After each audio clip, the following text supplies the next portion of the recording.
Untuk saudara-saudara muslimku, masihkah engkau memuja-muja gurunda kalian ini? Masihkah engkau akan meninggi-ninggikan bahkan mengatakan Zuma adalah seorang yang cerdas? Simak video ini sampai selesai dan silahkan murtad. Shalom sahabat Kalimatullah dimanapun berada. Apa kabar sahabat Kalimatullah semua? Saya berharap sahabat semua ada dalam keadaan sehat dan selalu di dalam pertolongan Tuhan kita Yesus Kristus. Terus dukung perkembangan channel ini dengan cara like, komen, dan subscribe.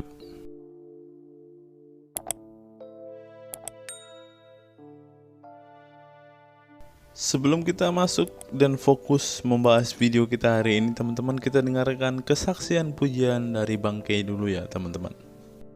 Ho dazal rodai sin start. Kasih itu lemah lembut, sabar sederhana. Oh alangkah indahnya, oh alangkah eloknya, bila saudara seiman hidup dalam. Oh, langsung banyak yang nyambung. Kita tanyakan dulu, gimana Akhi Zulkifli Abbas? Sudah siap Akhi? Sudah, Insya Allah. Baik. Saya jelas. Bang Rudi Yohanes? Siap. Jelas. Bang Rudi Yohanes siap ya Bang ya? Siap. Oke. Baik, untuk memulai perdebatan ini, kita akan minta dulu kepada sang debater atau Rudi Yohanes untuk memberikan opening statement dalam perdebatan ini dengan tema konsep Tuhan menurut Islam dan menurut Kristen. Silahkan ya. Bang Rudi Yohanes. Waktu 5 menit meluncur seiring dengan Abang Rudi berbicara. Oke, terima kasih ya. Waktunya belum di setel itu, biasanya ada. Mana dia? Halo Bang Tri. Oke. Iya. Sudah? Silakan Bang. Nanti waktunya akan muncul. Silakan. Cik. Saya akan memperkenalkan Tuhan yang saya sembah. Bahwa Tuhan yang saya sembah sudah menjelaskan jati dirinya siapa. Sejak Kejadian 1 ayat 26. Baiklah kita menjadikan manusia serupa dan segambar dengan kita. Artinya manusia ini yang mengambil rupa dan gambar Tuhan, bukan Tuhan yang mengambil rupa dan gambar manusia. Itulah sebabnya ada perkataan bahwa teksmu hilangkan itu Bang Tri karena menutupi wajahku. Teks itunya, bannernya. Ya, itulah sebabnya ada perkataan kalau di dalam Kristen bahwa Tuhan berbicara, Tuhan melihat, Tuhan mendengar, Tuhan berjalan dengan tangannya. Itu semua ada di dalam diri manusia. Bukan berarti Tuhan mengambil manusia, ya, tetapi manusia yang mengambil citra Tuhan. Tuhan sedih, Tuhan marah, semua ada ya. Nah, itulah Tuhan yang saya sembah. Nah, Tuhan yang saya sembah adalah Tuhan yang hidup. Ya, dia bukan Tuhan yang mati. Nah, bagaimana kami juga bisa menjelaskan bahwa Tuhan yang saya sembah adalah Tuhan yang hidup?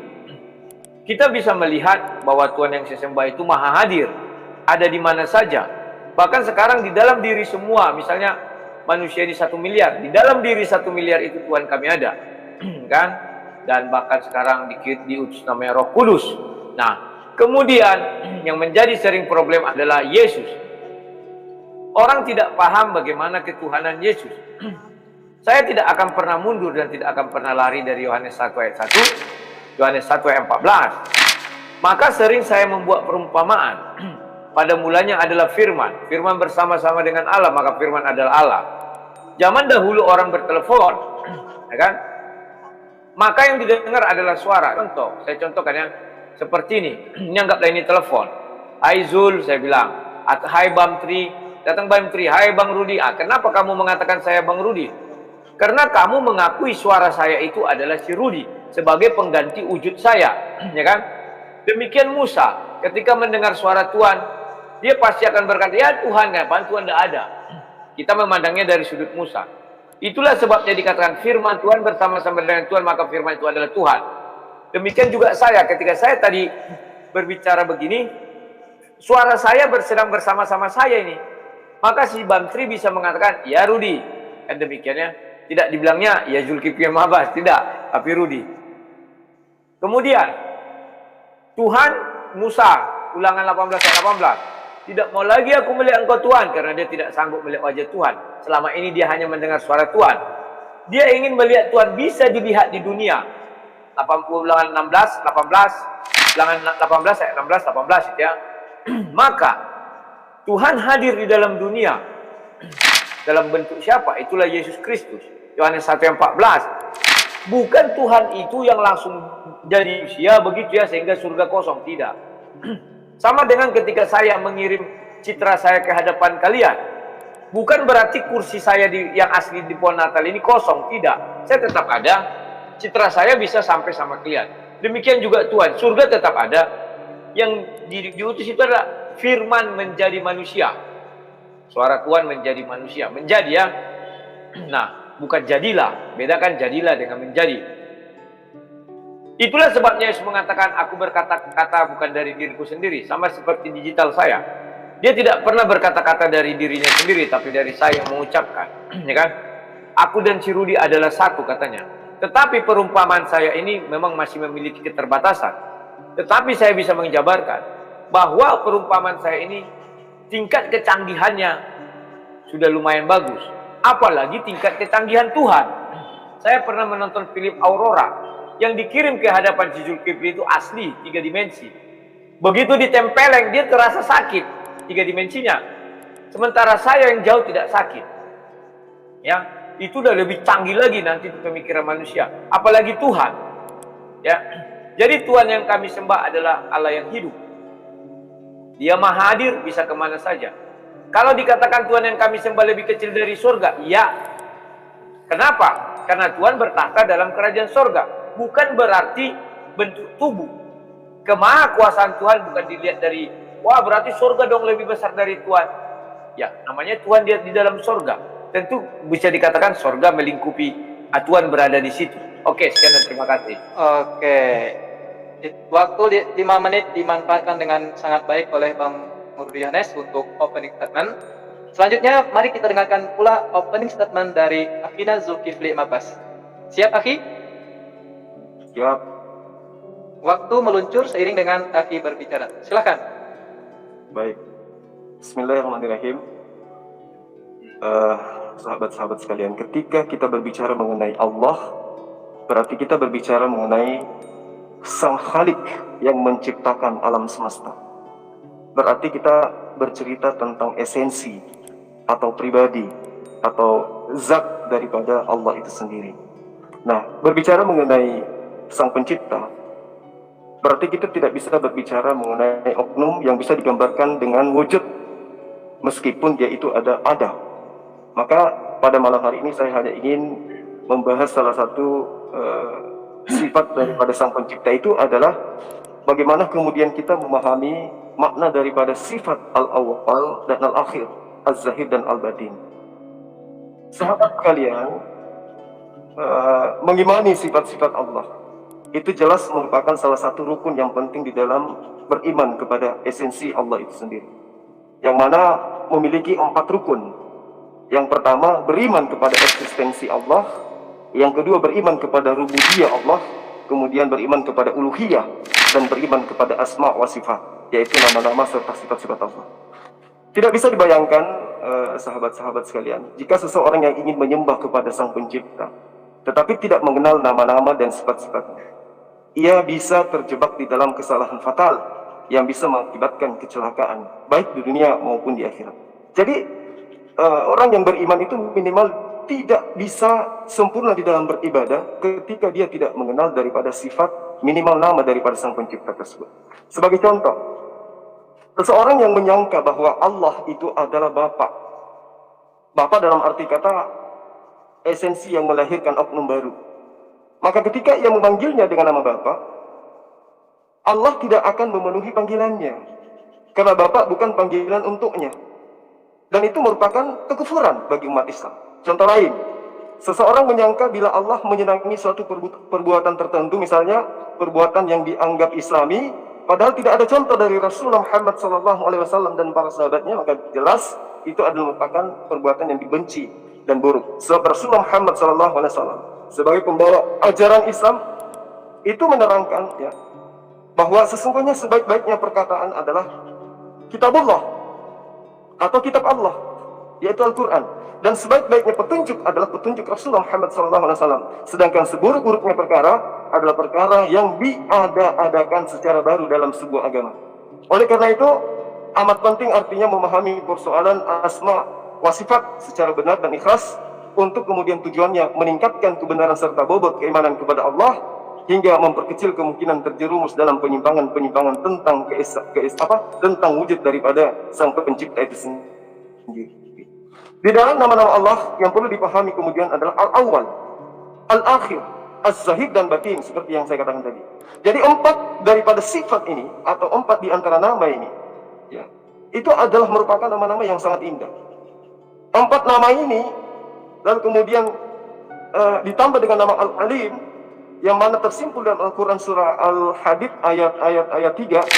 Di situ jelas dikatakan bahwa wa awwaluh wal akhiru, dikatakan dialah Allah yang awal, yang pertama, yang akhir, wal akhir dan akhir.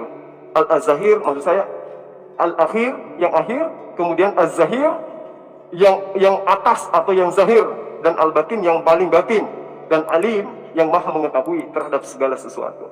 Nah, kemudian para sahabat sekalian, dalam sebuah hadis dikatakan dari Al-Irbad bin Syariah radhiyallahu anhu bahwa Rasulullah Muhammad SAW tidak tidur sampai beliau itu membaca musabbihat.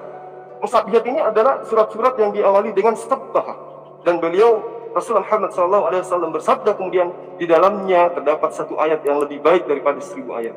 Lalu kemudian para sahabat, beliau juga mengatakan bahwa di dalam doanya dia senantiasa mengatakan, ya Allah, Engkaulah awal yang pertama, maka tidak ada satupun sebelummu. Engkau adalah akhir yang akhir, maka tidak ada satupun yang sesudahmu. Engkaulah az-zahir yang paling atas, maka tidak ada satupun yang di atasmu.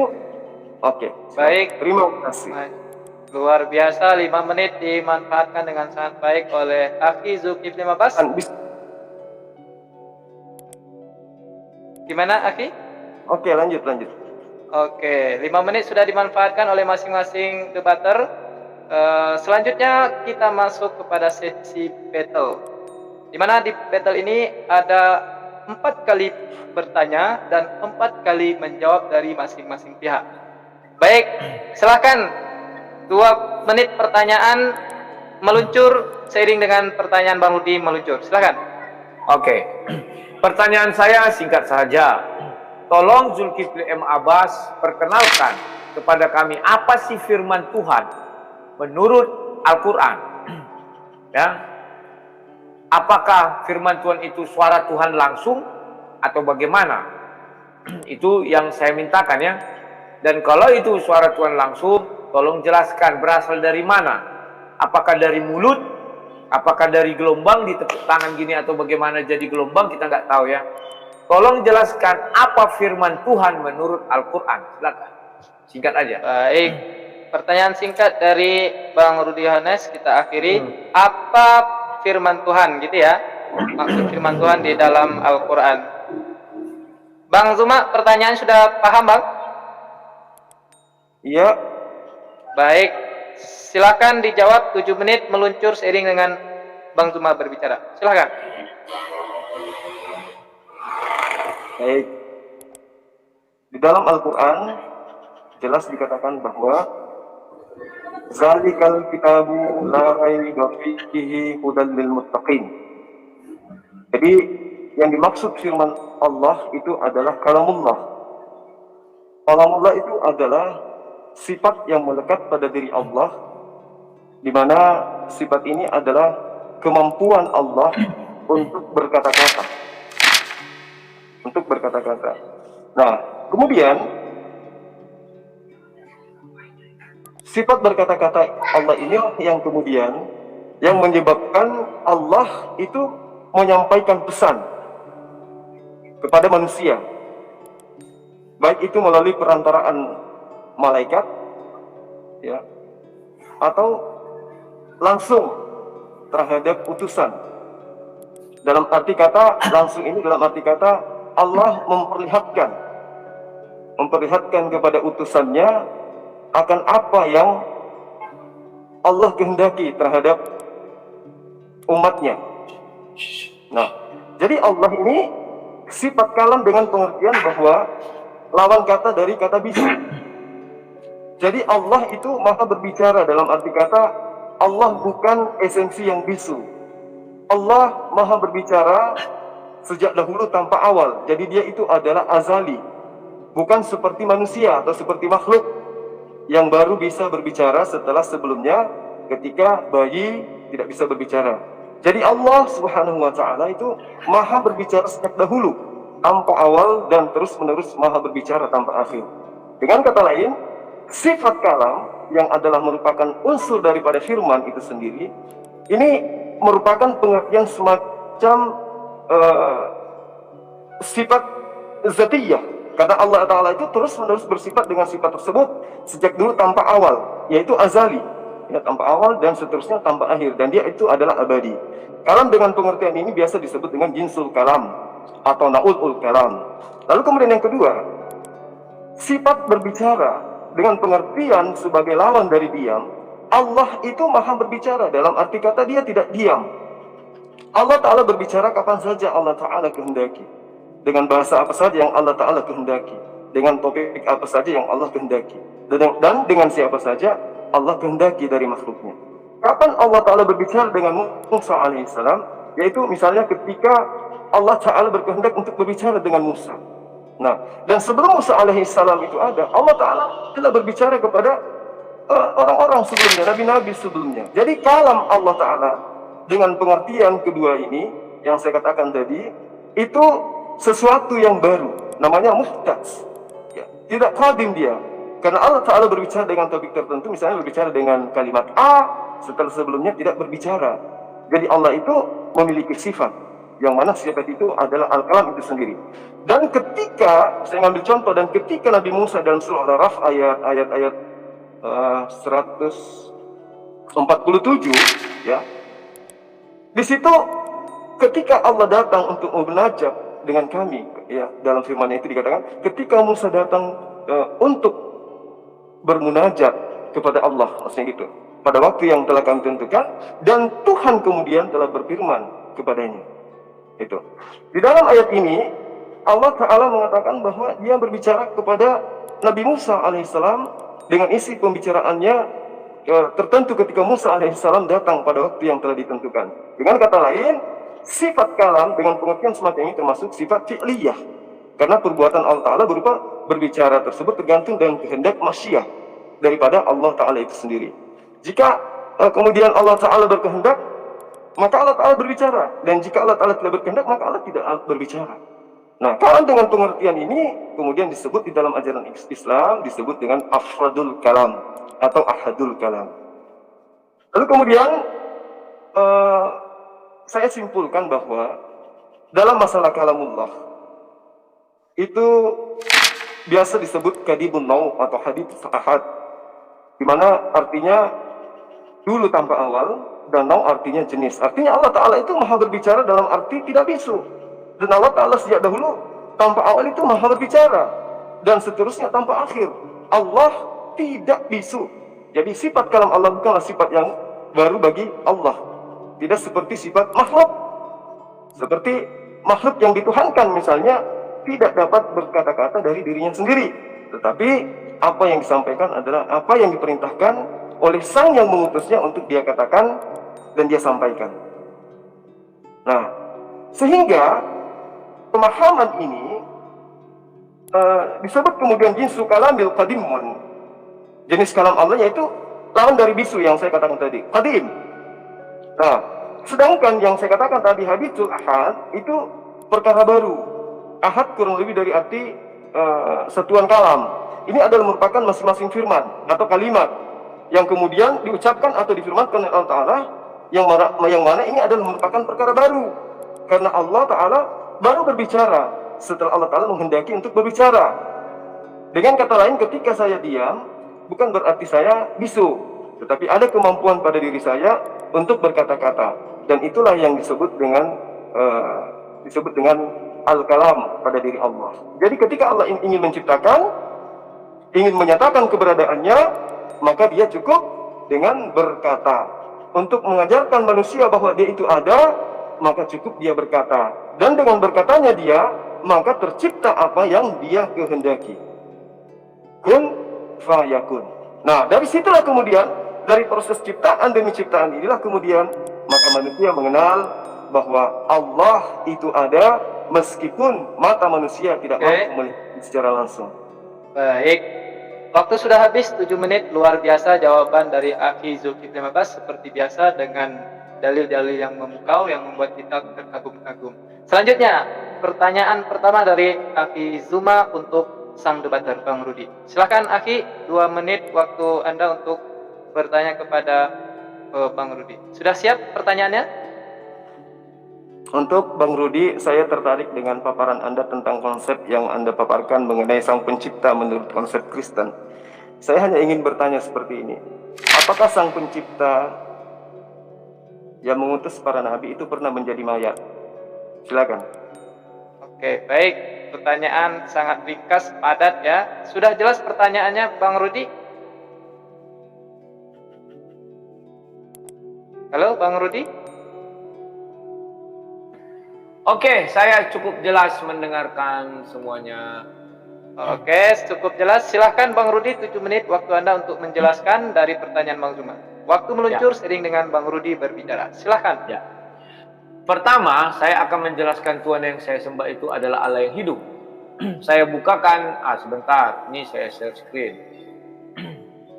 Ya, Yeskiel 33. Tolong admin di share screen aja itu Yeskiel 33 ayat 11. Ya kan? Katakan kepada mereka, demi aku yang hidup, demikian firman Tuhan Allah. Artinya di sini Allah yang saya sembah itu mengakui dia hidup. Tolong di share screen. Ayat-ayat. Setelah itu kita buka Ibrani 9. Sebentar ya, ini sudah saya siapkan. Maka saya share screen semua. Ini Ibrani 9 itu perjanjian baru, ucapan Rasul Paulus yang diilmai dari Roh Kudus. Ayat 14. Betapa lebihnya darah Kristus yang oleh Roh yang kekal telah mempersembahkan diri sendiri kepada Allah sebagai persembahan yang tidak bercacat dan menyucikan hati nurani kita dari perbuatan sia-sia supaya kita dapat beribadah kepada Allah yang hidup. Jadi di sini baik perjanjian lama maupun perjanjian baru tetap mengatakan itu Allah yang hidup. Dan ucapan Yesus sendiri di Yohanes 6 ayat 57. Ya.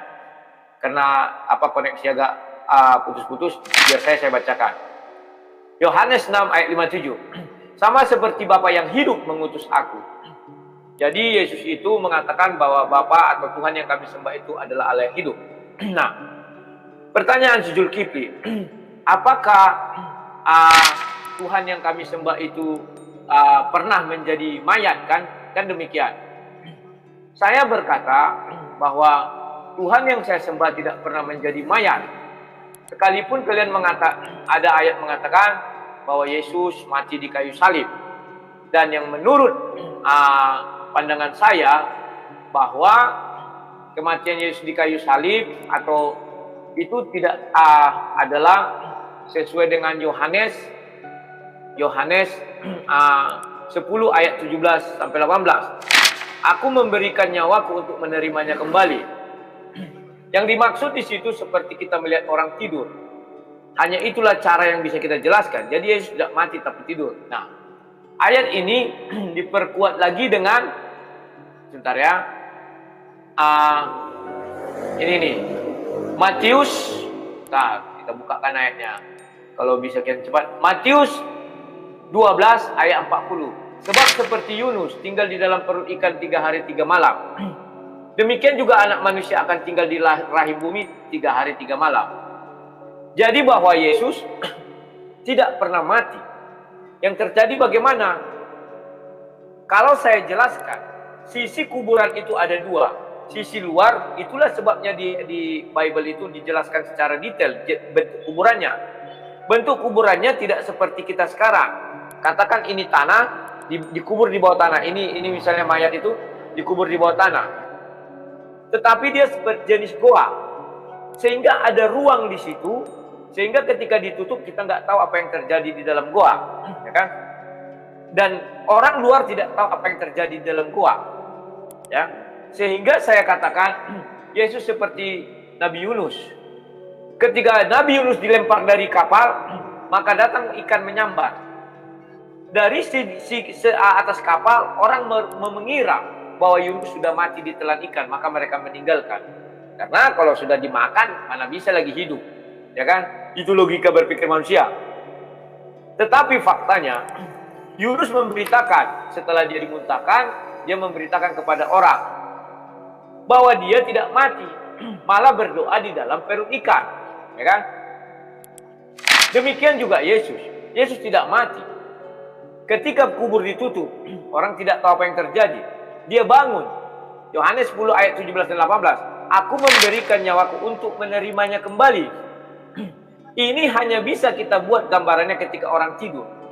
Orang tidur, dia seperti kehilangan nyawa. Itulah sebabnya Yesus sering membuat gambaran orang mati seperti orang tidur. Bahkan Tuhan dari dulu pun mengatakan tidur, ya.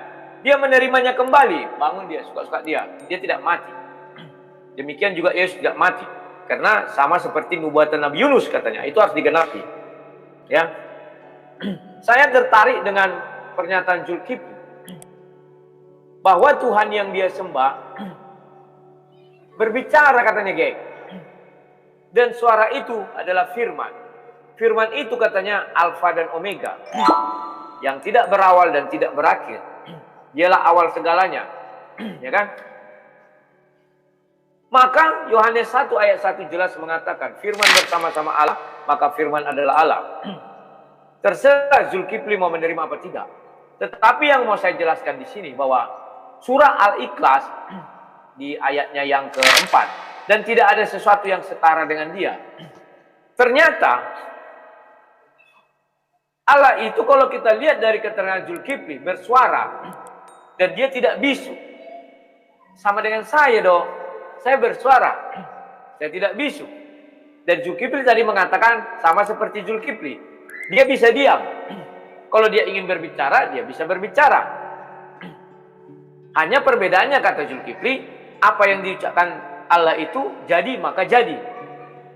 Kalau Zulkifli mungkin berkata jadi, belum tentu jadi. Jadilah bakso, nggak jadi tuh. Ya. Tetapi yang mau saya tegaskan di sini, firman atau suara Tuhan. Ternyata tidak bisa dipungkiri bahwa Allah yang disembah Zulkifli adalah serupa dan segambar dengan manusia. Bahkan ada hadis menjelaskan hal ini, bahwa penciptaan nada itu serupa dan segambar. Ya. Mengenai hadis nanti kita lewatkan saja dulu. Saya lebih suka membahas Al-Quran. Dan Zulkifli sudah mengakui bahwa Tuhan yang dia sembah bersuara seperti manusia, tidak bisu. Kalimat bisu itu hanya merujuk kepada makhluk. Kalimat bersuara juga merujuk kepada makhluk. Ya, itulah sebabnya saya katakan berkali-kali firman Tuhan diakui Zulkifli juga adalah Alfa dan Omega. Selesai. Oke, itu yang mau saya jelaskan. Sekian dan terima kasih. Saya tutup dulu pintu saya sebentar ya. Oke, baik. Silakan Bang Rudi. Oke, kita tunggu Bang Rudi. Saatnya Anda mengajukan pertanyaan kedua. Ya, 2 menit. Tidak perlu saya kasih waktu ya, karena Ya, biasanya pertanyaan ini tidak terulang. Ya. Silakan pertanyaannya, Bang Rudi. ya. Saya bertanya kepada Zulkifli, Tuhan yang kamu sembah, apakah Tuhan yang hidup atau Tuhan yang mati? Atau ada pilihan lain? Silakan, saya tidak membatasi. Oke, Saya itu ingin, pertanyaan. ya, kamu menjelaskan hal ini kepada kami semua. Silakan. Kalau bisa disertakan ayat Al-Qur'annya. Karena kalau nggak pakai ayat Al-Qur'an itu namanya asumsi. Silakan. Oke, Baik, Bang Zuma, sudah jelas pertanyaannya? siap. Silakan Sangat 7 menit amat. waktu antum untuk menjelaskan ya. Silakan. Oke, ini pertanyaan yang sangat menarik ya, sangat baik dari Bang Rudi. Apakah Allah yang kami sembah itu adalah Allah yang hidup? Satu hal yang perlu saya garis bawahi ya dari pertanyaan ini adalah bahwa saudara Rudi Yohanes itu tidak mengetahui bahwa aspek-aspek berdirinya ajaran agama Islam dari awal mulai itu adalah pengetahuan tentang tauhid, pengetahuan tentang akidah, di mana hal ini ditanamkan oleh Rasul Muhammad SAW sebelum mengajarkan syariat yang lain. Selama kurang lebih 13 tahun Allah mengajarkan kepada kaumnya untuk mengenal ciptaan sembahan yang telah menciptakan mereka, yaitu Allah yang mengutus para nabi, termasuk yang mengutus oleh Nabi Musa, Nabi Isa dan seterusnya. Jadi ketika ada pertanyaan, apakah Allah yang kami sembah itu hidup? Maka harusnya andai saja saudara saya Rudi Yohanes itu paham bahwa umat Islam itu menyembah Allah yang sama, yang telah menciptakan seluruh umat manusia. Ketika di dalam kitab-kitab sebelumnya dikatakan Allah itu hidup, maka itu sudah pasti Tuhan yang kami sembah itu adalah hidup. Tapi saya ingin menjawabnya secara perspektif Islam supaya terpuaskan. Jadi Allah pencipta seluruh makhluk, Dia memiliki semua sifat-sifat kesempurnaan. Di antara sifat kesempurnaan itu adalah Allah Ta'ala sifat hayat, sifat hidup. Sifat hidup bagi Allah tidak ada permulaan dan tidak ada akhirnya, seperti yang saya gambarkan di awal tadi. Kenapa? Karena sifat yang dimiliki oleh Allah itu sempurna, tidak ada kekurangan dari sisi apapun. Di dalam Al-Quran sudah dikatakan, A'udzubillahi minasyaitonirrajim, bismillahirrahmanirrahim. Allahu la ilaha illa huwa hayyul qayyum, la ta'khuzuhu sinatu wa la naum. Allah, ya, di dalam pemahaman para mutafsir terhadap ayat ini, Allah tidak ada sang yang disembah, sang pencipta yang berhak untuk diibadahi, melainkan Dia yang hidup kekal, Al-Hayyu, Al-Qayyum, dan terus menerus untuk mengurus makhluknya, dan tiada mengantuk dan tiada pula Dia tertidur. Itu jelas di dalam surah Al-Baqarah ayat 255, ayat yang paling tenang di antara seluruh umat Islam. Lalu kemudian di dalam Ali Imran di ayat kedua, Allah juga menerangkan tentang Dia itu maha hidup. Allah tidak ada Tuhan berhak disembah melainkan Dia, Al-Hayyu yang hidup kekal, Al-Qayyum terus menerus mengurus makhluknya. Allahu la ilaha illa huwal hayyul qayyum. Lalu kemudian juga diterangkan di dalam surah Taha ayat 111. Di situ dikatakan bahwa dan semua wajah makhluk dengan berendah diri kepada Al-Hayyu, Tuhan yang maha hidup kekal, dan Al-Qayyum, Tuhan yang terus-menerus mengurus makhluknya. Dan sesungguhnya telah merugilah orang yang melakukan kezaliman. Jadi ayat ini sangat jelas, Allah Al-Hayyu digabungkan dengan nama Allah, maka jelas Allah Al-Qayyum. Jadi nama Allah Al-Hayyu berarti maha hidup, memuat sifat hidup bagi Allah Ta'ala. Sedangkan nama Allah Al-Qayyum berarti Maha Qayyumiyah. Ya, mohon nanti teman-teman yang ada di ini kira mualaf saya ditegur kalau ada yang keliru ya. Lalu kemudian dikatakan di situ, ini Al-Qayyumiyah memuat sifat Qayyumiyah bagi Allah Ta'ala yang berarti berdiri sendiri dan mengurusi makhluknya secara terus-menerus. Ya, itu yang saya harus paparkan kepada saudara bahwa Tuhan yang kami sembah adalah Al-Hayyu, Al-Qayyum, yang maha hidup.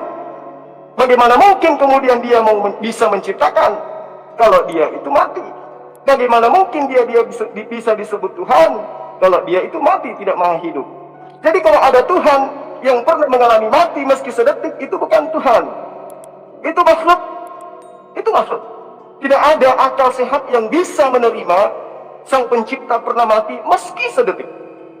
Jadi kalau ada yang esensinya disembah, yang dikatakan pribadi lain daripada Allah, kemudian pribadi itu mempertontonkan cerita atau film di mana dia mati sejenak, apalagi sampai 3 hari, itu bukan Tuhan. Demi akal sehat, demi Allah, itu bukan Tuhan. Itu adalah hantu minimal yang seperti itu. Jadi ketika sahabat-sahabat sekalian, ya, termasuk saudara Rudi, mempertanyakan tentang apakah yang saya sembah itu adalah Al-Hayyu, itu jawabannya. Apakah Dia hidup?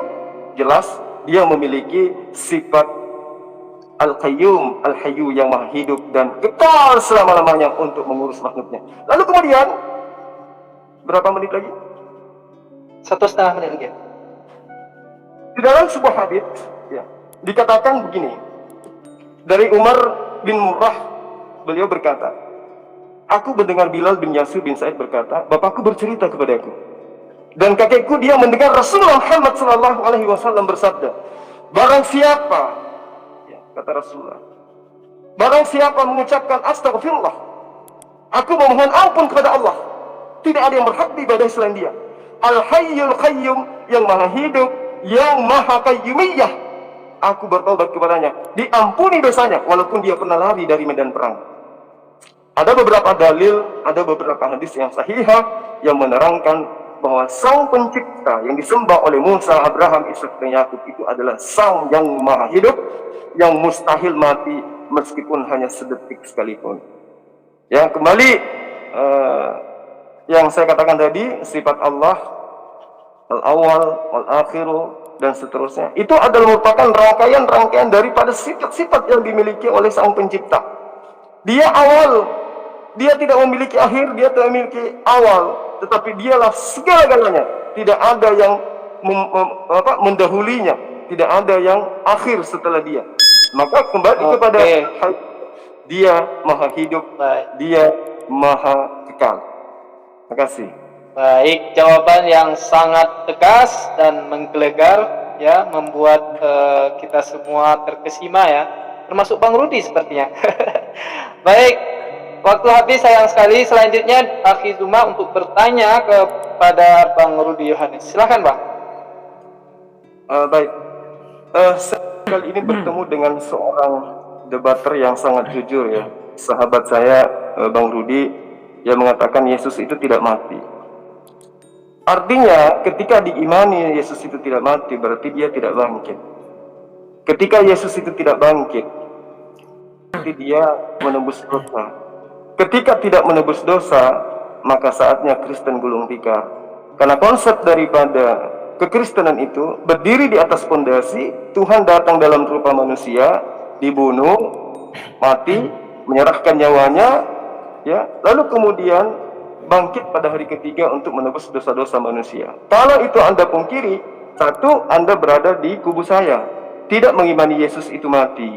Lalu kemudian Anda mencoba menjadikan Yunus sebagai tanda-tanda. Betul, jadi Yesus itu tidak mati. Nah, bagaimana dengan dalil-dalil dalam kitab Anda yang mengatakan bahwa Yesus itu mati? Seperti misalnya di dalam Yohanes, Matius, dan hampir semua kitab yang sudah di kanon itu mengajarkan bahwa Yesus itu mati.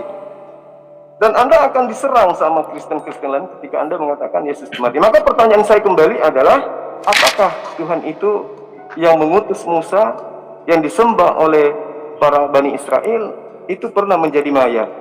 Silakan. Oke, pertanyaan yang baik. Sudah dipahami, Bang Rudi? Oh, paham sekali. Oke, baik. Silakan Bang Rudi, 7 menit waktu Anda untuk menjelaskan. Waktu meluncur seiring dengan Bang Rudi menjawab. Silakan. Saya jelaskan, ya, sebentar. Saya cari dulu ayatnya. Saya lupa-lupa juga ini karena banyak sekali. Ya. Ya. Waktu sebentar. ditahan. Jalan terus. Tidak, jalan terus saja. Tidak apa-apa. Sayang waktunya, Bang Rudi. Sebentar, tidak apa-apa. Nah, Rasul Paulus mengatakan, ini saya bukakan ya ayatnya, Roma 6, sebab kematiannya adalah kematian terhadap dosa. Halo? Ya, silakan. Ya. Roma 6 ayat 10.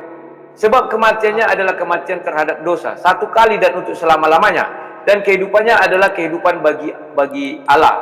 Nah, Rasul Paulus juga mengatakan ketika mengenai baptis, sama seperti Yesus katanya, kamu dikubur.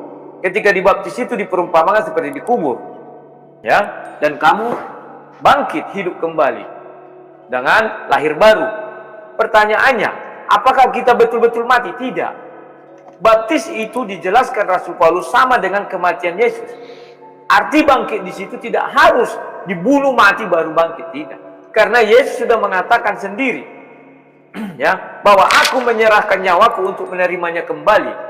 Artinya apa? Di situ Yesus ingin mengatakan, sama seperti orang tertidur, sama seperti Lazarus, Semua orang mengatakan dia sudah mati. Tuhan Yesus mengatakan tidak, dia tidur. Demikian juga Yesus tidak mati. Sama dikatakan Rasul Paulus, sama seperti baptis. Ya kan? Kamu dibaptis, itu adalah menggambarkan Yesus dikubur, katanya ketika diselam, ya, dan muncul kembali sama dengan bangkit, lahir baru. Sama dengan ketika Yesus berkata lahir baru, ada yang bertanya, loh kok lahir baru lagi Tuhan? Kami kan sudah dilahirkan. Apakah kita mengatakan lahir itu harus dari rahim lagi kembali? Tidak. Bisa dipahami ya. Jadi saya tetap berpedoman kepada Matius tadi, di mana dikatakan bahwa sama seperti Nabi Yunus di dalam perut ikan 3 hari, demikian juga anak manusia. Itu tidak bisa dibantah oleh siapapun. Mau ada Kristen suka kepada saya, mau ada Kristen memusuhi saya karena ayat itu, saya tetap berdiri teguh pada pendirian saya. Yesus tidak pernah mati secara fisik. Ya, sama seperti dibaptis, Rasul Paulus mengatakan, orang dibaptis tidak pernah mati secara fisik. Tidak pernah itu. Itulah yang mau dijelaskan Rasul Paulus. Memang dikatakan kalau tidak ada kematian, tidak ada kebangkitan. Betul. Orang melihat Yesus dari luar goa, wah sudah diturunkan, mati, dimasukkan ke dalam goa, dikubur. Itu mati kan? Sudah itu dilihatnya bangkit. Oh hidup, berarti bangkit begini begini. Dari dalam kubur Yesus tidak pernah mati. Jadi ada dua wilayah ya, wilayah dalam kubur dan wilayah luar kubur. Semua kalimat ungkapan yang mengatakan Yesus mati dan bangkit itu dari luar kubur, tidak dari dalam kubur. Kecuali pada saat itu dipasang CCTV dan kita lihat Yesus mati, dikabarkan misalnya zaman modern sekarang, betul, maka saya akan meninggalkan Tuhan seperti itu, Tuhan yang mati. Ini ucapan saya. Jika betul Tuhan Yesus itu mati di dalam itu, tidak seperti Yunus, saya tinggalkan Tuhan itu, berarti kau bukan Tuhan, bisa mati. Nah, saya sering membuat perumpamaan kepada orang mengenai YouTube video call ini sekarang ini. Saya buat gini, dia mati. Apakah saya yang asli mati? Tidak. Apakah dia mati permanen? Tidak, saya hidupkan kembali. Sama seperti orang tertidur. Hanya tidur, habis itu bangun. Tidak ada masalah. Nah, saya tertarik dengan ucapan Zulkifli M. Abbas bahwa Allah yang dia sembah adalah Allah yang hidup. Artinya Zulkifli M. Abbas tetap menyatakan Al-Ikhlas ayat 4 tidak ada yang setara dengan dia. Ternyata manusia mengambil rupa Allah, harus kamu akui, tidak bisa kamu tiadakan.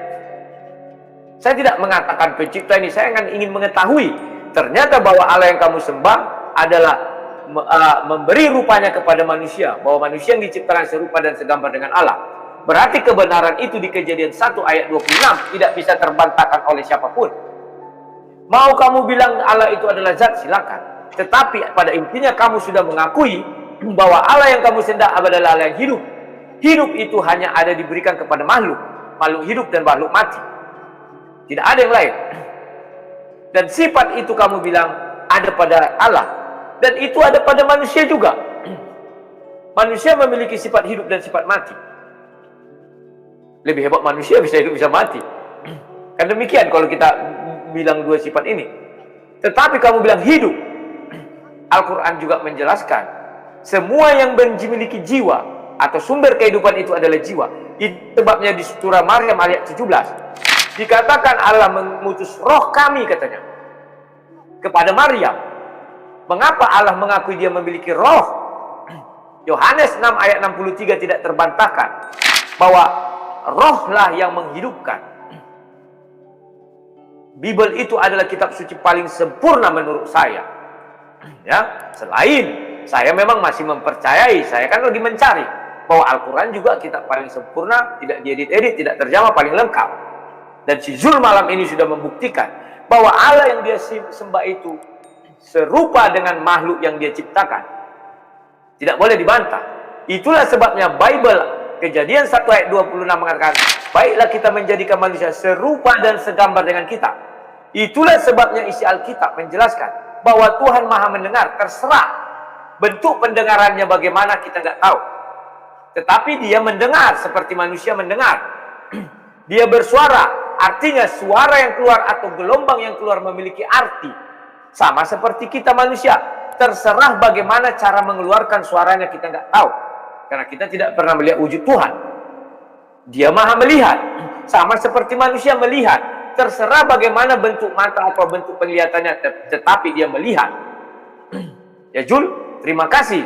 Malam ini kamu sudah membuktikan bahwa Allah yang kamu sembah itu tidak beda dengan manusia ciptaannya. Karena di kitab suci kami dijelaskan itu, bahwa manusia itu serupa dan segambar dengan Allah. Itulah sebabnya ditaruh kepada Allah memiliki tangan, berbicara, melihat, mendengar. Ada itu semua yang ada di dalam diri manusia. Oke, sekian dan terima kasih. Mari kita simak apa yang diungkapkan oleh Profesor dan cendekiawan Muslim yang satu ini. Kita kutip dalil liputan 6, teman-teman. Quraisy mengatakan, tolong jangan pilih ustadz yang suka memaki. Kai Haji Quraisy ibaratkan begini. Nah, teman-teman, ternyata ada juga ustadz-ustadz yang suka memaki-maki, teman-teman. Bisa jadi ini adalah salah satu oknum yang dikatakan oleh Habib Kribo tadi, teman-teman, di mana mereka seakan-akan orang yang paling beriman, paling beragama, dengan kepalanya ada titik hitam dan juga jenggotnya sampai panjang ke lantai, kata Habib Kribo tadi kan, teman-teman. Di era modern ini, ketika ceramah agama mudah diakses melalui berbagai media, umat Islam dihadapkan pada pilihan beragama, ustadz atau penceramah yang dapat mereka ikuti.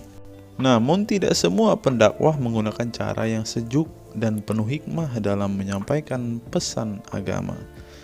Menanggapi fenomena ini, wah ini ternyata sebuah fenomena nih, teman-teman. Berarti sudah sering terjadi nih, teman-teman. Profesor Kai Haji Quraisy Shihab, seorang cendekiawan Muslim, terkemuka menekankan pentingnya memilih ustadz yang tidak memaki-maki dalam dakwahnya. Quraisy Shihab mengingatkan bahwa dakwah adalah ajakan kepada kebaikan yang harus disampaikan dengan cara yang baik pula. Ia menekankan pentingnya mencontoh akhlak Nabi Muhammad SAW yang selalu lemah lembut dalam menyampaikan ajaran Islam. Mengutip sabda Nabi Muhammad, barang siapa yang beriman kepada Allah dan hari akhir, hendaklah ia berkata baik atau diam. Ayahanda presenter Naswa Shihab menegaskan bahwa ini adalah pedoman penting bagi para pendakwah. Kata-kata yang baik dan penuh hikmah lebih efektif dalam menyentuh hati dan menggerakkan orang untuk berubah ke arah yang lebih baik. Dalam dakwah, seringkali ditemukan penceramah yang menggunakan kata-kata yang keras dengan alasan untuk menegur atau mengingatkan umat. Namun, Profesor Quraisy Shihab mengingatkan bahwa cara ini justru bisa menimbulkan antipati dan menjauhkan orang dari ajaran agama Islam yang seharusnya penuh kasih sayang dan rahmat. Menukil Islam.co, Quraisy Shihab menjelaskan hal yang menarik ketika ditanya seseorang terkait kriteria ustadz yang tepat untuk dijadikan panutan atau sebagai penceramah. Mantan rektor lain, sekarang UIN, Syarif Hidayatullah Jakarta, ini menjelaskan dengan penuh kasih ibarat seorang bapak menasihati anaknya. Pilihlah ustadz yang menganut paham moderat. Anda tidak akan mendengar makian, tutur mantan Menteri Agama ke-16 masa Presiden Soeharto ini. Quraisy Shihab menjelaskan bahwa ustadz yang wasatiyah akan terbuka untuk dikritik dan tidak fanatik dengan satu pandangan dan menilai pandangan yang orang lain salah. Quraisy Shihab menjelaskan bahwa ustadz wasatiyah akan terbuka untuk dikritik dan tidak fanatik dengan satu pandangan dan menilai pandangan orang lain salah. Ustadz yang wasatiyah memahami bahwa jalan menuju agama itu besar dan memiliki jalan-jalan kecil untuk menuju jalan besar itu. Karena dalam rincian ajaran agama yang Tuhan tanyakan adalah hasilnya, misalnya 5 tambah 5, 10. Tapi bisa juga 7 tambah 3, lanjutnya. Salah satu ciri ustadz yang wasatiyah menurutnya adalah berpengetahuan luas. Ustadz yang berpengetahuan luas akan mampu menilai dan menghargai suatu pendapat, sedangkan ustadz yang sempit pengetahuannya akan mudah menyalahkan. Semakin luas pengetahuan seseorang, semakin besar toleransinya. Semakin sempit, semakin bodoh tandasnya. Nah, teman-teman muslim, silahkan kalian mau milih ustadz yang modelnya seperti ini. Karena ustadz yang berilmu itu seperti yang dikatakan oleh Bapak Quraisy Shihab ini, bahwa mereka pasti adalah orang yang sangat toleransi. Tetapi jika ustadzmu kamu dapati tidak bisa bertoleransi atau orang yang intoleran, maka mereka bisa dikatakan ustadz yang BODOH, kata Quraisy Shihab. Nah, pertanyaannya adalah, apakah Zuma termasuk standar ustadz yang baik atau ustadz yang toleran? Mari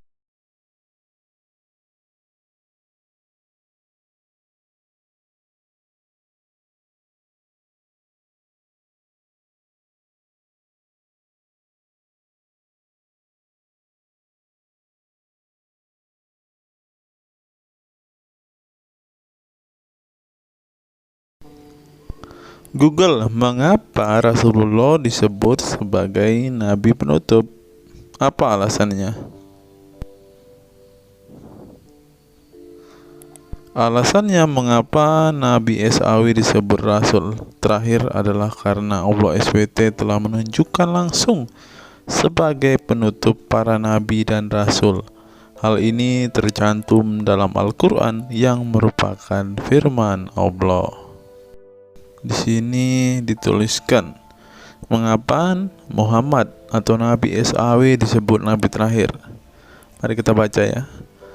Katamul Anbiya merupakan salah satu julukan Nabi Muhammad yang berarti penutup para nabi, sesuai dengan firman Allah SAW dalam surat Al-Ashab ayat 40 yang berbunyi, artinya Muhammad itu sekali-sekali bukanlah bapak dari seorang laki-laki di antara kamu, tetapi dia adalah Rasul Allah dan penutup nabi-nabi, dan adalah Allah Maha mengetahui segala sesuatu. Nabi Muhammad SAW merupakan nabi terakhir yang Allah utus untuk menyempurnakan agama-agama sebelumnya. Al-Quran merupakan kitab Allah yang menyempurnakan kitab-kitab sebelumnya, sehingga tidak perlu ada kitab lain karena Al-Quran merupakan kitab Allah yang menyempurnakan kitab-kitab sebelumnya, sehingga tidak perlu ada kitab lain karena Al-Quran sebagai kitab terakhir. Maka dapat diartikan bahwa tidak ada lagi nabi setelah Nabi Muhammad SAW. Nabi Muhammad SAW sebagai nabi terakhir juga didukung dengan dalil lainnya, yaitu surat Al-Sab 61 ayat 6. Dan ingatlah ketika Isa bin Maryam berkata, "Hai Bani Israel, sesungguhnya aku adalah utusan Allah kepadamu, membenarkan kitab sebelumku, yaitu Taurat, yang memberikan kabar gembira dengan datangnya seorang Rasul yang akan datang sesudahku, yang namanya Ahmad dalam tanda kurung Muhammad." Menurut Syekh Al-Zairi dalam kitab Al-Jawahir dan Al-Qalamiyah, alasan kenapa Nabi Muhammad SAW dijadikan nabi terakhir adalah hikmah terputusnya para nabi itu untuk menyeru umat manusia agar beribadah kepada Allah, menunjukkan mereka ke jalan yang lurus dalam urusan kehidupan duniawi dan ukrawi, memberitahu kepada mereka tentang hal-hal yang tidak dapat dicapai oleh penglihatan mereka, dan memberitahu keadaan yang pemikiran mereka belum sampai, dan menetapkan dalil yang meyakinkan serta menghilangkan syubhat keserupaan yang tidak benar. Adapun hubungan dakwah Nabi Muhammad SAW dengan nabi-nabi terdahulu ialah terbangun atas dasar sebagai penguat dan penyempurna dakwah nabi-nabi sebelumnya. Oleh karena itu, semua para nabi selalu dibangun atas dasar dua pondasi utama, yaitu akidah, syariat, dan akhlak. Dari segi kaidah, dari segi akidah, semua ajaran yang dibawa oleh para nabi, mulai dari Nabi Adam alaihissalam sampai Muhammad sallallahu alaihi wasallam, adalah sama.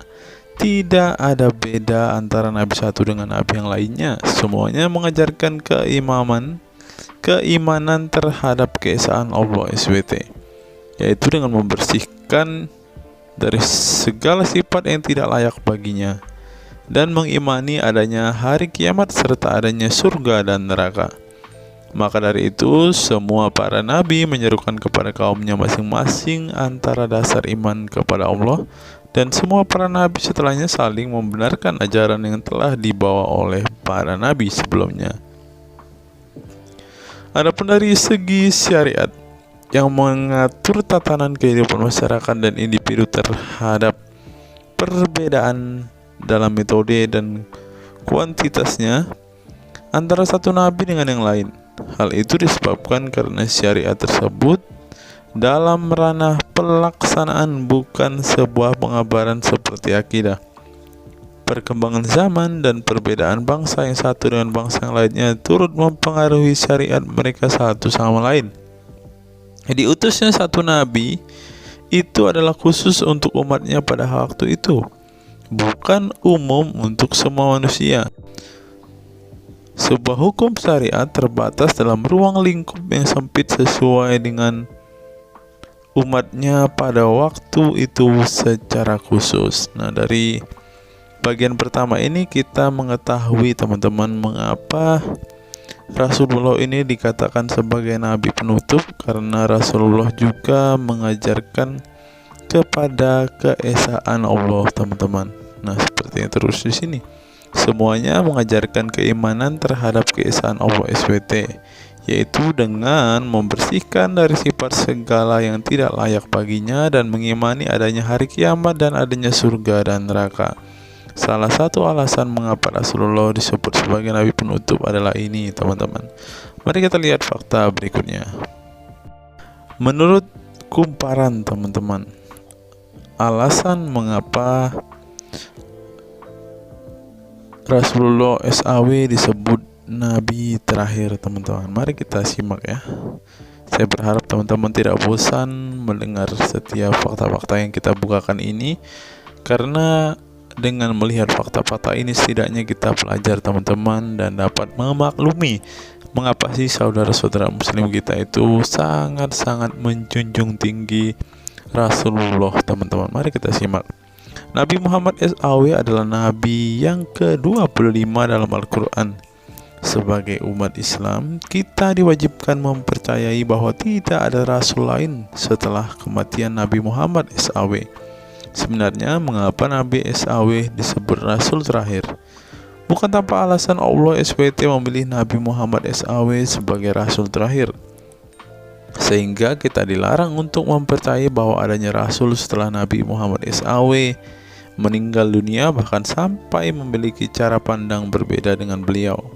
Nah, jadi teman-teman kita, saudara-saudara kita tidak percaya ada nabi setelah Nabi Muhammad, teman-teman. Terlebih ada yang nabi yang membawa ajaran-ajaran yang berbeda dari apa yang diajarkan oleh Rasulullah. Berikutnya, alasan dibalik Nabi Muhammad SAW disebut rasul terakhir. Nabi Muhammad SAW ditunjuk menjadi rasul terakhir Allah SWT dan mendapatkan Al-Quran yang merupakan kitab sempurna dari kitab-kitab sebelumnya. Nah, mereka percaya juga kitab mereka adalah kitab yang paling sempurna, karena kitab-kitab sebelumnya tidak sempurna, maka disempurnakan oleh Al-Quran, teman-teman. Artinya, wahyu yang sudah diterima Nabi Muhammad SAW sudah terputus sejak beliau meninggal dunia. Ibnu Katsir menjelaskan, ini merupakan nikmat Allah Subhanahu wa Ta'ala yang terbesar atas umat ini. Allah Subhanahu wa Ta'ala telah menyempurnakan untuk mereka agama mereka, sehingga mereka tidak lagi membutuhkan agama selain agama mereka. Mereka tidak pula membutuhkan nabi selain nabi mereka. Oleh karena itu Allah Subhanahu wa taala menjadikannya sebagai penutup para nabi. Allah Subhanahu wa taala mengutus beliau kepada manusia dan kepada jin. Nah, jadi teman-teman, Rasulullah juga bukan hanya dikirim kepada umat muslim, kepada manusia-manusia yang percaya dan memutuskan untuk memeluk agama Islam saat ini, ternyata juga kepada para jin, teman-teman. Allah Subhanahu wa taala berfirman, artinya Muhammad itu sekali-kali bukanlah bapak dari seorang laki-laki di antara kamu, tetapi dia adalah Rasulullah dan penutup nabi-nabi, dan adalah Allah Maha mengetahui segala sesuatu. Dikutip dari buku situs-situs dalam Al-Quran oleh Syarifuddin El-Fikri, para ahli bahasa memberikan makna terhadap kata ma dalam surat Al-Ahzab ayat 40 dengan al-istitsaku wal ma'u, yang artinya memastikan dan menolak sesuatu. Sehingga Al-Quran menyebutkan bahwa Nabi Muhammad SAW sebagai khatam an-nabiyin. Artinya pasti tidak ragu beliau seorang nabi terakhir dan menolak orang mengaku di kemudian hari. Adapun alasan dibalik Nabi Muhammad SAW sebagai Rasul terakhir dijelaskan oleh Syekh Al-Zairi dalam Al-Jawahir Al-Kalamiyah. Sebenarnya Nabi kita Muhammad dikatakan sebagai penutup para nabi itu hanya karena sesungguhnya hikmat terputusnya para nabi itu menyeru umat manusia agar beribadah kepada Allah, menunjukkan mereka ke jalan yang lurus dalam urusan kehidupan duniawi dan ukhrawi, memberitahu kepada mereka tentang hal-hal yang tidak dapat dicapai oleh penglihatan mereka, dan memberitahu keadaan yang pemikiran mereka belum sampai, dan menetapkan dalil yang meyakinkan serta menghilangkan syubhat-syubhat keserupaan-keserupaan yang tidak benar. Karena itu umat manusia tidak memerlukan lagi kepada nabi sesudah Nabi Muhammad, sebab syariatnya telah mencapai batas kesempurnaan. Dan dari alasan inilah tampak jelas tentang rahasia terusnya beliau untuk seluruh umat manusia, dan keberadaan beliau sebagai manusia yang paling utama dalam segi fisik serta halaknya. Demikianlah penjelasan singkat mengenai Nabi Muhammad SAW sebagai Rasul terakhir. Semoga dengan mengetahuinya dapat menambah meneladani beliau sebagai sosok yang sempurna.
Saya teringat dengan satu perkataan seorang ustadz, teman-teman. Ustadz ini mengatakan bahwa memang benar saudara-saudara muslim kita itu hanya suka membaca Al-Quran, suka berbahasa Arab, tetapi pada kenyataannya mereka ini, teman-teman, ternyata adalah orang-orang yang tidak paham sama sekali dengan apa yang mereka baca, teman-teman. Dan akhirnya Ustadz ini mengatakan bahwa saudara-saudara muslim kita ini seperti keledai, teman-teman. Mari kita dengarkan apa yang disampaikan Ustadz ini. Kita bangga menghafal Al-Quran tapi tidak memahami Al-Quran. Senang mengulang berbahasa Arab tapi tidak mengerti bahasa Arab. Suka membaca Al-Quran tapi tidak memahami maknanya. Akhirnya apa? Menjadi keledai di Indonesia. Tidak sampai di situ saja, teman-teman. Menurut NU Online, seperti yang disampaikan oleh Gus Baha, ingin umat Islam banyak baca Al-Quran meski tak paham maknanya. Teman-teman bisa baca sendiri ya judul artikel ini. Artikel ini mengatakan seorang Gus ingin umatnya itu semua umatnya dia ingin bahwa mereka harus mau dan rajin membaca Al-Quran, teman-teman. Walaupun ya pada kenyataannya apa yang mereka baca mereka tidak ketahui. Apa yang mereka baca mereka tidak tahu maknanya, teman-teman. Mari kita dengarkan dan lihat apa isi dari artikel yang diransir oleh NU Online ini, teman-teman. Jakarta, NU Online. Rais Syuriah Pengurus Besar Nahdlatul Ulama PBNU Kiai Haji Ahmad Bahaudin Nur Salim yang biasa dikenal dengan Gus Baha mengingatkan umat muslim atau umat Islam untuk memperbanyak membaca Al-Quran meski tidak memahami maknanya. Waduh, gak bahaya kah ini? Ustadznya mengatakan harus baca saja Al-Quran walaupun tidak paham. Wah, bisa-bisa umat Islam jadi keledai se-Indonesia nih, seperti yang dikatakan Ustadz yang barusan tadi. Karena semuanya disuruh baca, disuruh hafal, tidak peduli tahu atau tidak arti dan maknanya. Aduh, gimana ini, teman-teman? Sebagai kitab suci, Al-Quran harus lebih dekat dengan umat Islam. Cara mendekatinya bisa dengan mempelajari dan memahami kandungan Al-Quran atau membacanya. Membaca Al-Quran lebih bernilai ibadah, terutama di bulan suci Ramadan. Saya paling sangat ingin di Ramadan ini banyak membaca Al-Quran, baik membaca secara qiraatan saja atau lebih jelasnya.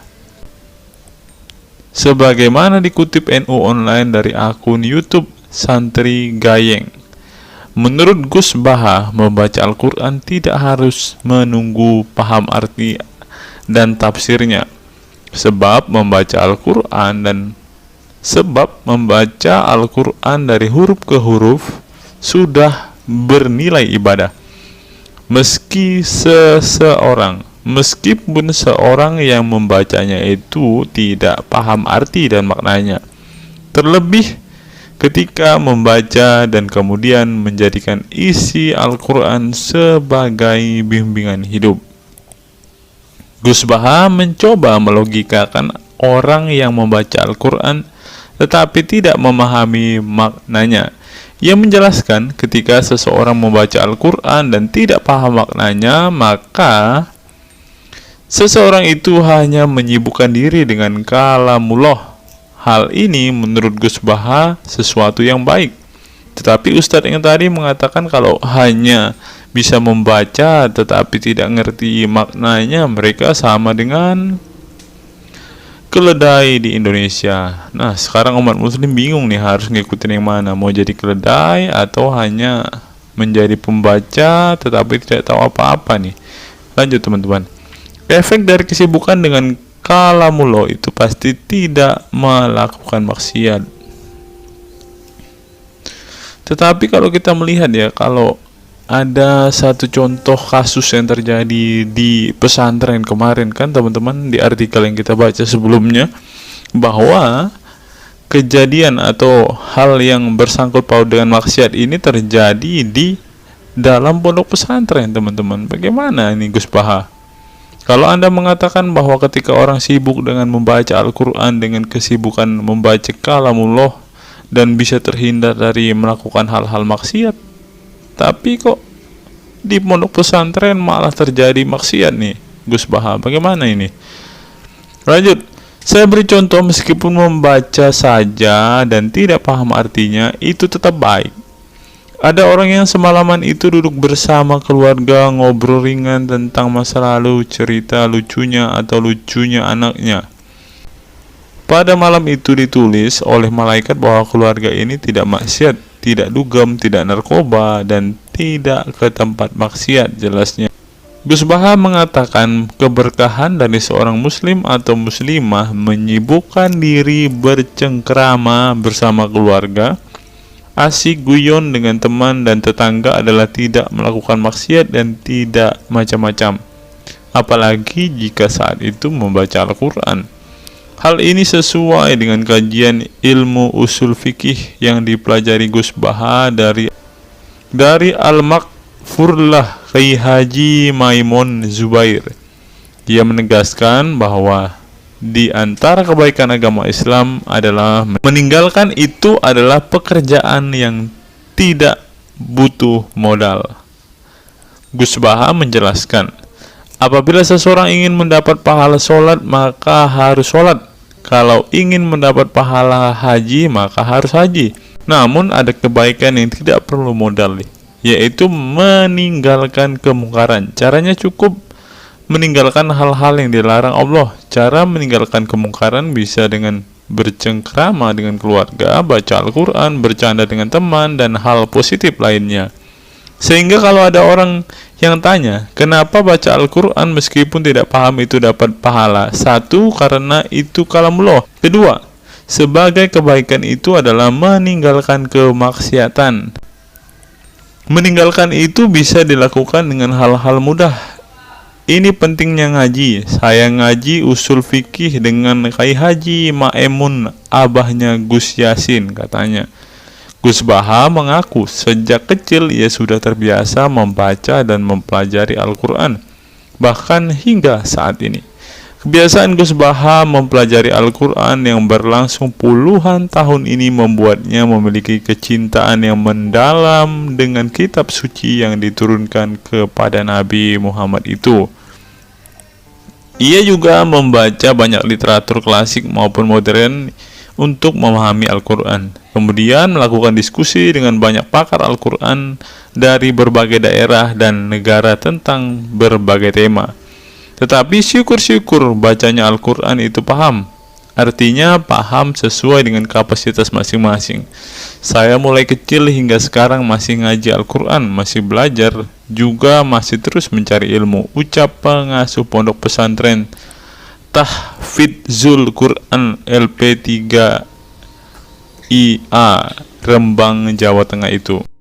Nah teman-teman, setelah mendengarkan apa yang dikatakan Ustadz Munzir Situmorang dan juga Gus Baha ini, taulah kita sekarang mengapa ketika ada debater-debater Islam yang berdebat dengan saudara-saudara apologet Kristen kita, mereka tidak paham sama sekali dengan Quran mereka, dengan hadis mereka, karena ya seperti ini teman-teman.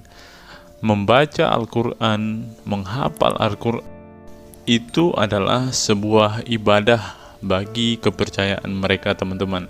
Walaupun mereka tidak paham apa yang mereka baca, walaupun mereka tidak mengerti sama sekali apa yang mereka baca teman-teman, yang penting dibaca saja, itu adalah sebuah amal baik. Nah teman-teman, kita belajar bahwa ketika apologet Kristen berdebat dengan para apologet Islam atau dengan para polemikus Muslim, inilah yang terjadi teman-teman. Mereka tidak paham sama sekali ketika mereka ditanya isi hadis dan Qur'annya.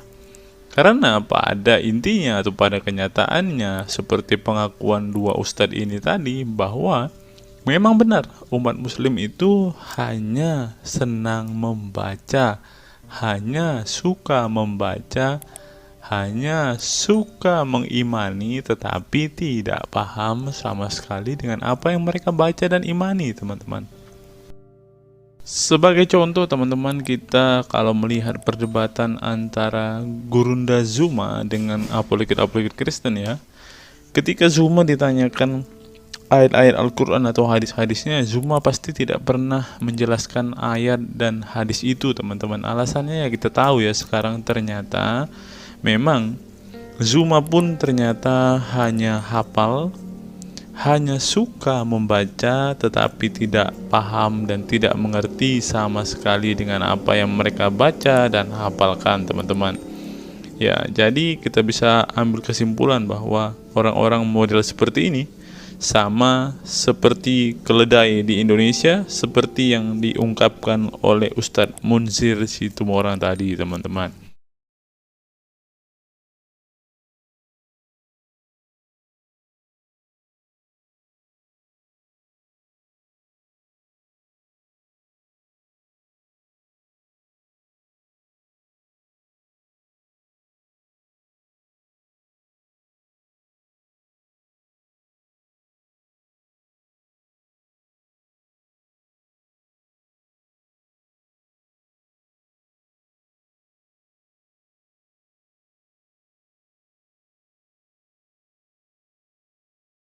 Fenomena pemurtadan dan kelompok Islam radikal.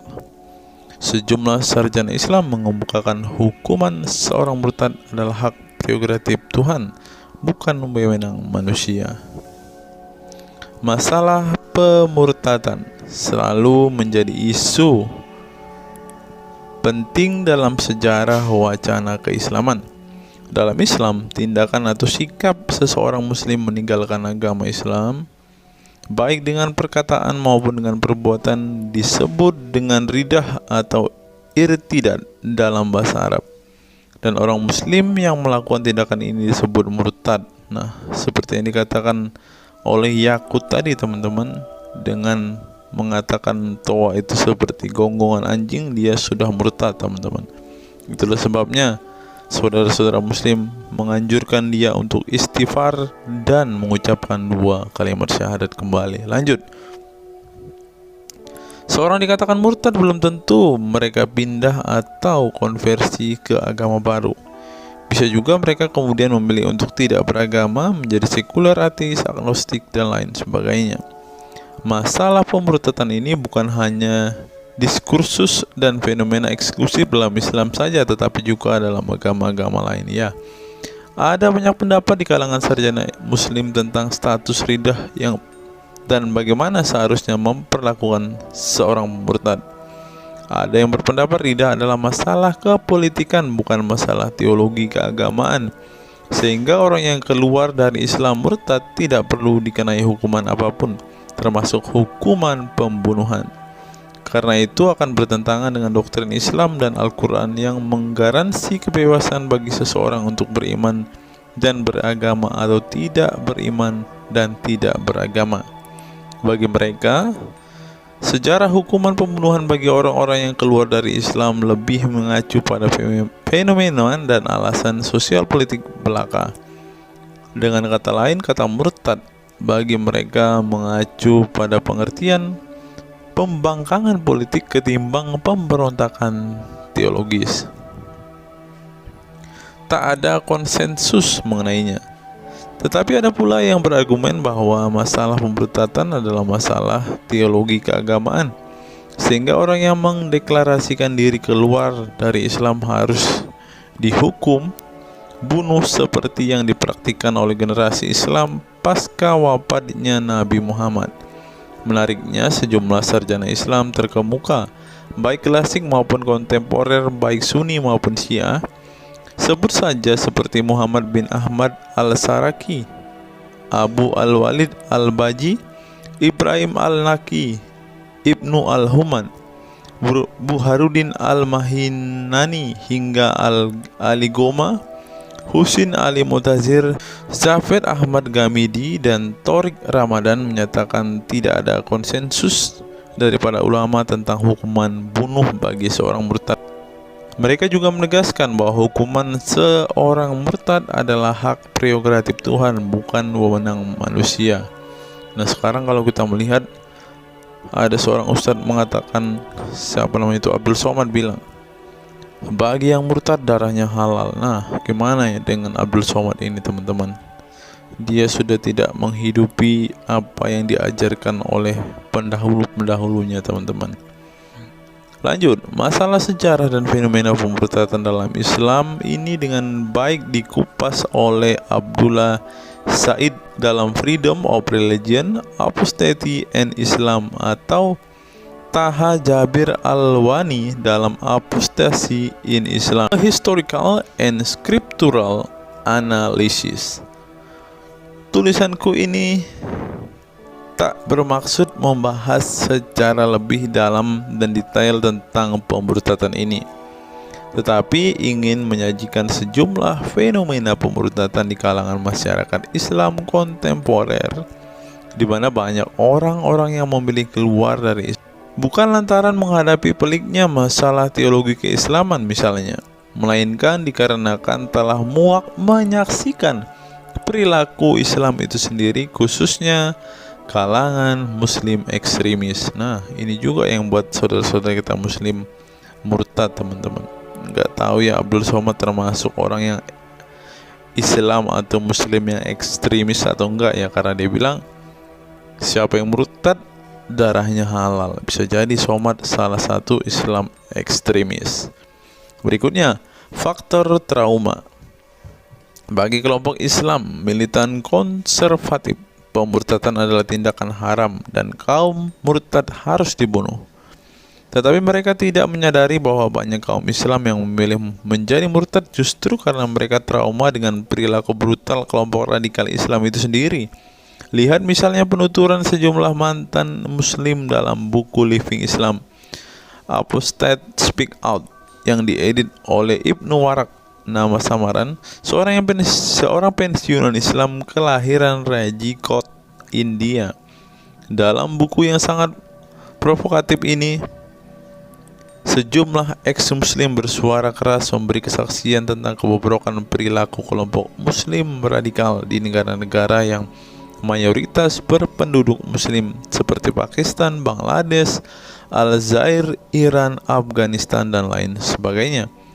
Para penulis buku ini sebelumnya merupakan para sarjana aktivis muslim yang taat saleh sampai akhirnya mereka menyaksikan momen-momen mengerikan dalam hidup mereka hingga akhirnya mereka menyatakan goodbye pada Islam.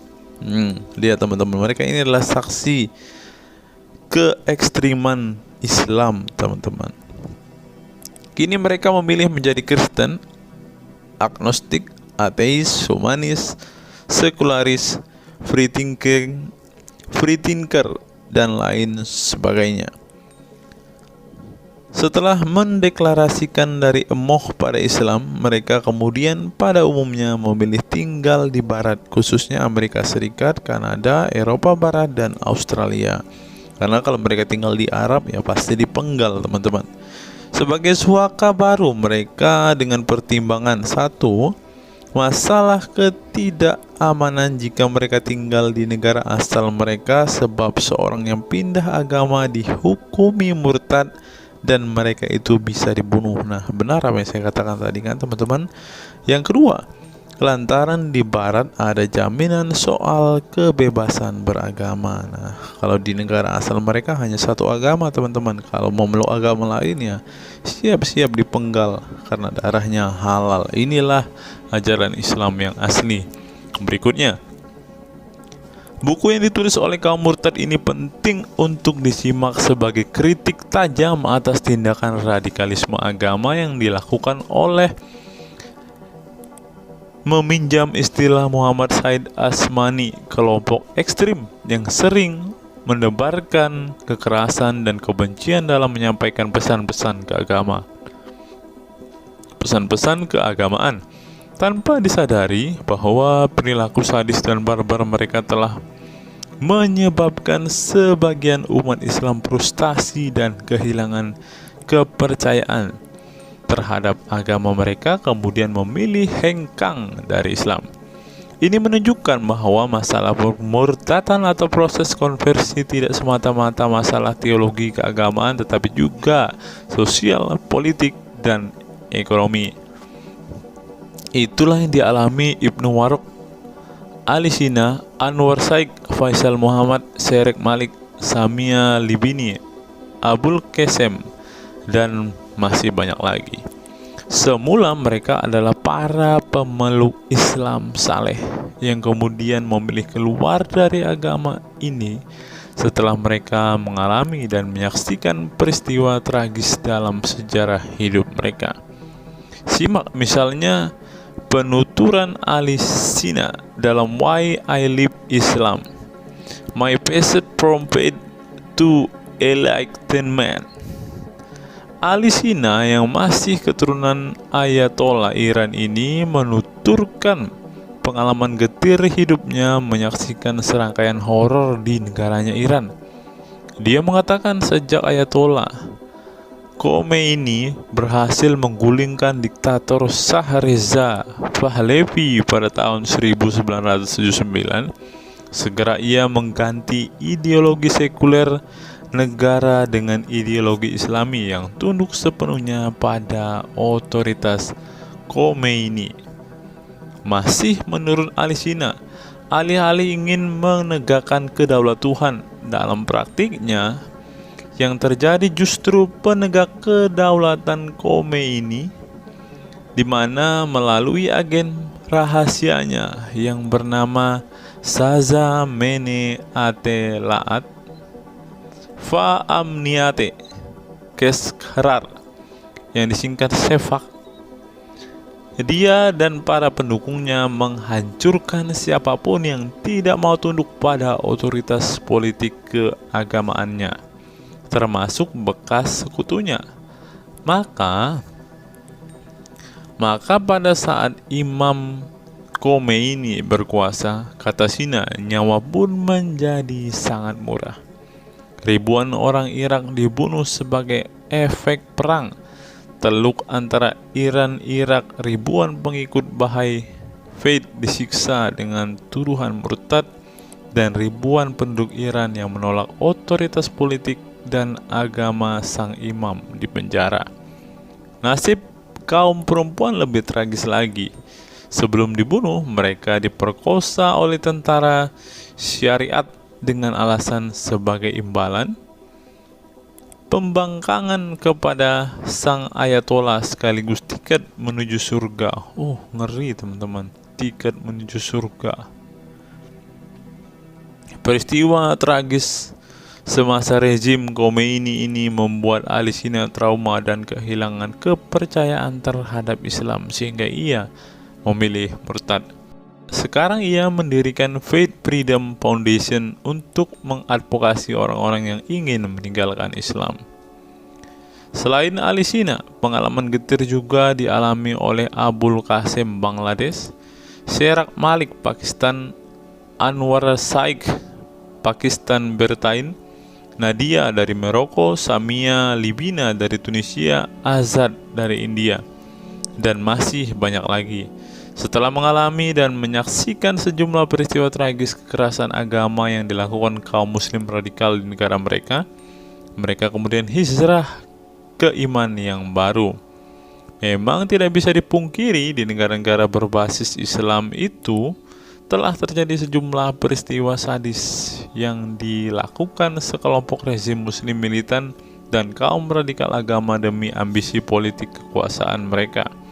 Atas nama agama dan penegakan syariat Islam, mereka melakukan serangkaian teror dan kekerasan terhadap kelompok minoritas dan lawan-lawan politik agamanya. Penulis perempuan Mesir Bat Ye'or telah menunjukkan dengan baik sebagian dari sejarah gelap radikalisme kelompok militan konservatif terhadap kaum minoritas ini dalam buku The Decline of Eastern Christianity Under Islam from Jihad to Dhimmitud. Dalam buku ini, dia berpendapat bahwa konsep dhimmi, khususnya Kristen dan Yahudi yang secara literal mengacu pada definisi protected people, orang-orang yang dilindungi, dalam realitasnya justru menjadi kelompok yang diperas, dieksploitasi, karena di samping dipaksa membayar pajak pada pemerintah, mereka tidak pernah menikmati hak-hak sipil sebagai warga negara. Di negara-negara berbasis syariat Islam, mereka memang menjadi warga negara kelas 2, kalau bukan malah tidak berkelas lagi. Wah. Tidak hanya non-muslim saja, kaum muslim yang kebetulan berseberangan dengan ideologi dan aliran keagamaan rezim penguasa, baik rezim Sunni maupun Syiah, juga mendapat perlakuan kejam dan diskriminatif. Sebagian dari kaum muslim yang dizolimi oleh rezim Islam ekstrem ini masih bertahan memeluk Islam. Tetapi sebagian lain lebih memilih kabur ke negeri lain dan emoh memeluk Islam lagi. Ilustrasi di atas merupakan peringatan keras sekaligus memberi pelajaran berharga bagi umat Islam. Dengarnya saudara-saudara Islam, khususnya kelompok muslim militan konservatif yang selama ini getol berdakwah dengan cara-cara kekerasan dan intoleran. Perilaku brutal dan aksi-aksi kekerasan yang mereka lakukan tidak hanya menyebabkan simpati publik terhadap kaum muslim merosot atau melorotnya tingkat kepercayaan publik terhadap Islam sebagai agama damai, toleran, pluralis, dan rahmatan lil alamin. Tetapi lebih dari itu, tindakan konyol kaum radikal agama ini telah menyebabkan pemurtadan sebagian umat Islam itu sendiri. Kedepan kaum muslim harus menebarkan Islam dengan cara-cara damai, santun, dan toleran, bukan dengan tindakan keras, kasar, dan intoleran yang justru merugikan Islam dan kaum muslim itu sendiri. Jika memang Islam itu agama rahmat bagi alam semesta, maka buktikan itu dengan tindakan nyata. Wallahu alam bishawab. Nah, itulah fakta-fakta yang bisa saya sampaikan pada kesempatan hari ini, teman-teman. Kiranya fakta-fakta ini dapat membuat kita semua sebagai umat Kristen semakin bersemangat berdoa, terlebih memberitakan Injil kepada saudara-saudara muslim kita yang benar-benar rindu, yang benar-benar ingin dan haus mendengarkan kabar baik, teman-teman. Karena Alkitab memang mengatakan ada orang-orang yang hatinya sudah tertutup untuk Injil dan mereka tidak akan pernah mendengarkan kabar baik itu. Bagi saudara-saudara muslimku, segeralah murtad, karena sesuai dengan apa yang kita bacakan hari ini, banyak sekali fakta-fakta yang di luar nalar yang bisa menjadi alasan kalian untuk meninggalkan agama Islam. Apa pendapat teman-teman setelah menyimak video ini? Silahkan tuliskan komentar waras teman-teman di kolom komentar video ini, agar banyak orang semakin waras dan semakin sadar bahwa hanya Yesuslah satu-satunya Tuhan dan Juru Selamat. Hanya Yesuslah satu-satunya yang menyediakan surga bagi setiap orang yang percaya kepadanya. Salam waras, salam sadar. Sampai bertemu di video-video kita berikutnya. God be with you all.